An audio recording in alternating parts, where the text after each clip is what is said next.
everybody? It's AZD from IMC Nation. Today is the 16th of September, 2021. This is a special video blog I'm doing for my tribe, the IMC Nation. So last night, we had a chance to be in an environment, and I got to observe some of the guys around who are successful in life and observe them in social settings. Okay, now my specialty is social settings, you could say, social scenarios. Okay, and I'm a man who was attracted to power as a boy. As a boy, I wanted to be a superhero. I wanted to be the most, if you ask me who did I want to be, I would say I want to be the most dangerous man on the planet. And if you said, why would you want to be the most dangerous man on the planet? I would say, so that nobody could hurt me and my family and my friends. End of story. Not because I wanted to go and do anything outside of that. I'm fine. I have a very creative mind. And I don't need to do anything else besides sit, think, and communicate. But I wanted to be the most dangerous man. Why? For that reason, okay? One thing I've discovered is that one man alone is never as strong as two or three men, or two or three men are never as strong as six men, and on and on and on. I observed this growing in the martial arts. I observed no matter how good you are in Brazilian Jiu-Jitsu, and I'm very good at Brazilian Jiu-Jitsu, if it's 2-on-1, the chances of winning are going to get more difficult. 3-on-1, 4-on-1 now, it's not impossible, but it's very difficult. You understand? So observing last night, what was I seeing that I can help with for worldwide? If you're watching men and women, I was watching men and women at night interacting, drinking, socializing. Okay, number one, the men had no idea how to lead interactions. Okay, and that's what you guys are going to work on. We're going to work on today. You don't know how to lead. Okay, and you begin to lead, you lead incorrectly. You lead too harshly. You lead arrogantly. You lead insecurely. Okay, and it's really, really uncomfortable to be around when I'm watching that. One, men don't know how to lead. Two, women, you think you're supposed to lead. You know you're not supposed to. Like inherently, genetically, you're not. You're supposed to follow, right? But then you show up and you're under the impression you're supposed to lead because society's told you that. That's incorrect. Okay. Now you yourself. Let's talk to the women first. You yourself as a woman, okay, you control your space and you control your basically, see how far your arms extend, okay? There you go, that's it. Nobody needs to be in that range for you, okay? This is how humans should be able to interact, okay? It's actually more than that. It's your foot, okay?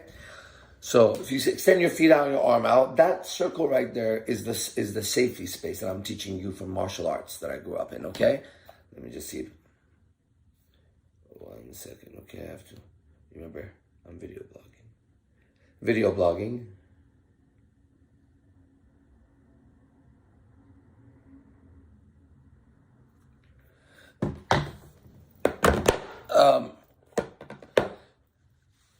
The space around you, arms out, legs out, spinning around, okay? This is it's like an aura you create. I want you to imagine, I'm giving you a martial arts technique I learned as a child, okay, that I continue to apply. Now, tell me where I learned this technique. Did I learn it from my martial arts teacher? No. Did I learn it from it? No.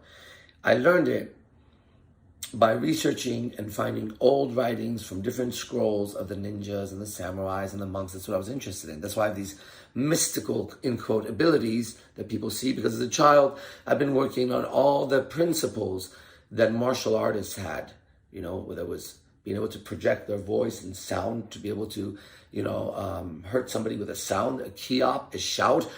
I'm not going to do it. So yes, I have trained my voice as a child, to try to kill a bird.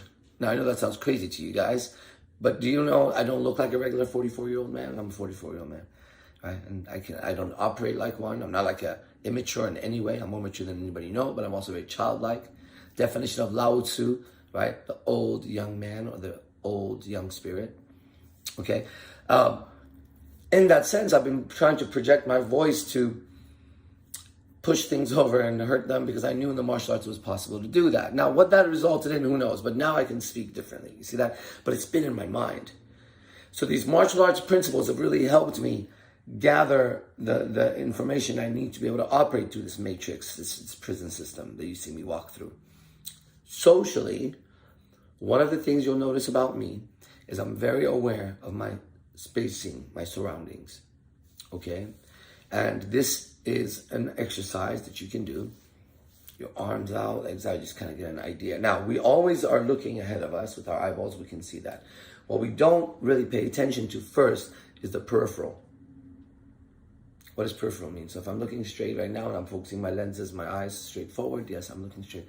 Now I just do a little thing where I begin to span the attention. Now I'm looking over here, I'm looking over here. I can see pretty far, actually. Not in so much detail, but when you use your peripheral vision, it's used for the jungle. It's used for survival. You're walking through the jungle, right? Your attention is peripherally out like this, scanning. You can't be zoned down looking at one tree because there could be some, jaguar hiding behind one. So as you scan the environment, your mind picks up motions.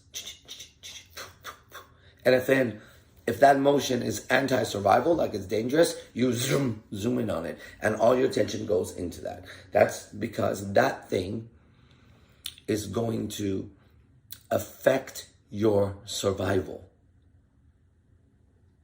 So your attention is spanning, and then you see something and your attention sticks. If it sticks, it's because it affects your survival. You're driving, and you're kind of just driving. Suddenly you see, maybe a burning car on the side of the road, and your attention, because it could affect your survival. Suddenly, and a lot of your attention gets yanked, literally, and you have a little bit left, and that's why you have to pay attention to not crash. So you see what happens is, in social dynamics, our attention is drawn from us into the outside in the environment towards survival, that's one, and the other one. If we see a very beautiful woman, we all want to look at her. Now, I want to tell you something. There is a difference between men and women in this, okay? And it was very observable last night. Men do not look at other men that are beautiful men, like good-looking men. Good-looking men don't look at other good-looking men the way beautiful women look at other beautiful women. When beautiful women look at other beautiful women, they have a certain dynamic that's not available to guys. And if it's available to guys, that guy's gay. They have a different level of admiration for the woman, right? And I figured out what this was last night. The idea is that they say that all women have some sort of bisexuality in them and all that, okay? Whatever, I don't buy that shit. I don't buy that shit. But what I'm going to tell you is, from the perspective that I have of nature, which is the teacher that I have, nature is the code here, nature is the law here, nature is the logic, nature is God's language that I'm observing. I can tell you in nature that when a man sees a woman who's very beautiful, right, it signals to him there is a woman who's going to bear very healthy children and raise them beautifully. Her beauty, her softness, her submission, her body, her voice, the way she carries herself, tell the man that she's a good mother. She can give good birth. Got it? She's a good mother.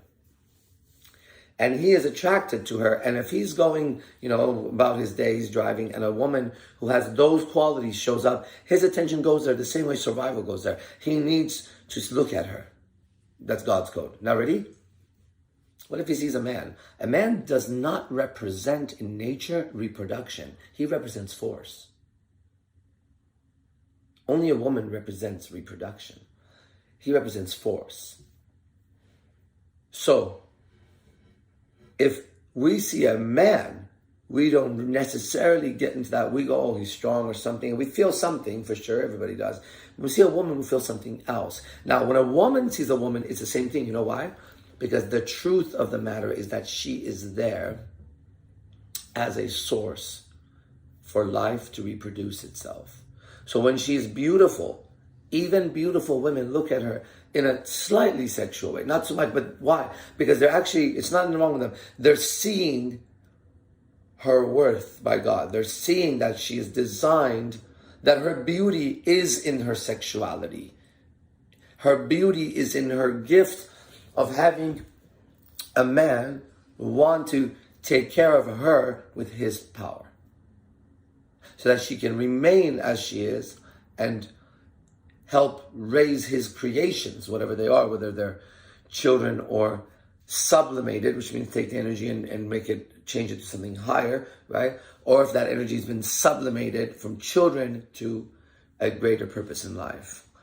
So people who have giant purposes in life don't really have kids. And if they do, it's kind of like the kid gets fully denied and ends up hating their parents most of the time, right?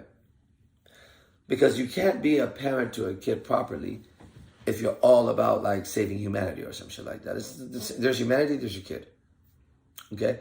So keep this shit in mind, because as I was observing, let's go back to this. Men need to lead and they need to learn how to lead. We're going to get into that in a minute, okay? Women need to learn that they're not supposed to lead, but they're supposed to keep their boundaries, which is nice. Now, men, you want to talk to a woman who keeps her boundaries. You don't want to, if she's easier, she's not worth it.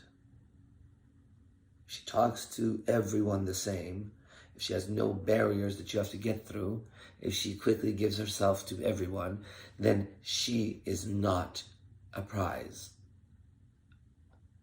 How can you not know that? She's only a prize to the man who has no power. Why? Because he can't exert anything to overcome any of our objections. What makes me so incredible at what I do when it comes to women is that I seek the ones who cannot be gotten by anybody, not the way I get them. You think you had the girl. You never got the girl, bro. She's my girl.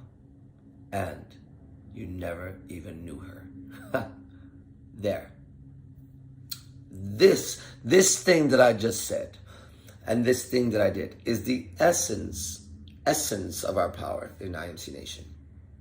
The essence of the power of Zepar. I will own you. And you want to be owned. And more than that, please resist. Please resist. God, you know, my newest seductions are quite amazing. They're so mind-blowing. I wish so many times that people could be with me. I wish so many times, just today, how many times I've said thank you to God. I believe God's my friend. Why? Because to get a friend, you must be a friend. And I know how I feel about the universe. I know how I feel about God. I know how I feel about other people. And it's a universe that reciprocates things. It's in energy. That's why I have friends everywhere I go. That's why the universe takes care of me like his son or friend or best friend. Because I treat the universe and its creations the same way. With the same sort of respect that I want. From what? From God. Go to arashzepar.com, ARASAZEPAR.com. Register for Brotherhood of the Beast. As you could tell, it's going to be an incredible class today. Okay, IMC Nation, be the best. The rest.